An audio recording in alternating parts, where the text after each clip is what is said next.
Viral ormas sekap pegawai Bot Finance, minta kendaraan yang disita dikembalikan.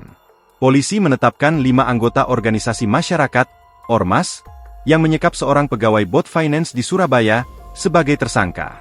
Kasat Reskrim Polrestabes Surabaya AKBP Edi Herwianto mengatakan, para pelaku tersebut terbukti melakukan ancaman kekerasan kepada korban selama penyekapan.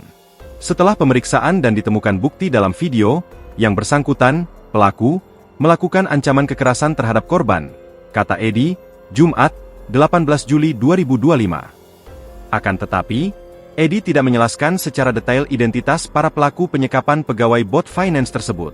Sebab, pihaknya masih melakukan proses pemeriksaan lebih lanjut. Atas kejadian tersebut 5 pelaku ditetapkan sebagai tersangka, yaitu membuat perasaan tidak enak dan melakukan pengeroyokan. Dengan ancaman di atas 5 tahun penjara, ucapnya. Lebih lanjut, kata Edi, para pelaku sendiri memaksa korban untuk menyerahkan kendaraan yang sudah disita oleh perusahaan Bot Finance sebelumnya dari seorang kreditur. Sedangkan 5 orang tersebut sebenarnya juga bukan sebagai pemilik kendaraan tersebut. Sehingga dia tidak ada hubungan hukum antara korban dengan Bot Finance, jelasnya. Oleh karena itu, Edi meminta anggotanya juga melakukan pemeriksaan terhadap seorang kreditur yang dimaksud. Hal tersebut untuk mengetahui hubungannya dengan kelima pelaku.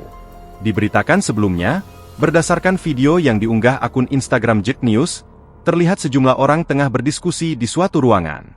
Lalu, seorang pria mengenakan kemeja diajak keluar. Kemudian, pria tersebut diajak oleh kelompok tersebut keluar dari gedung dan langsung dimasukkan ke dalam mobil. Akan tetapi, masih belum diketahui lokasi yang dituju oleh kendaraan itu. Dalam keterangannya, Jack News menyebut, peristiwa itu diduga sebuah penculikan yang dilakukan ormas kepada karyawan Bot Finance. Korban dibawa secara paksa oleh sekelompok orang.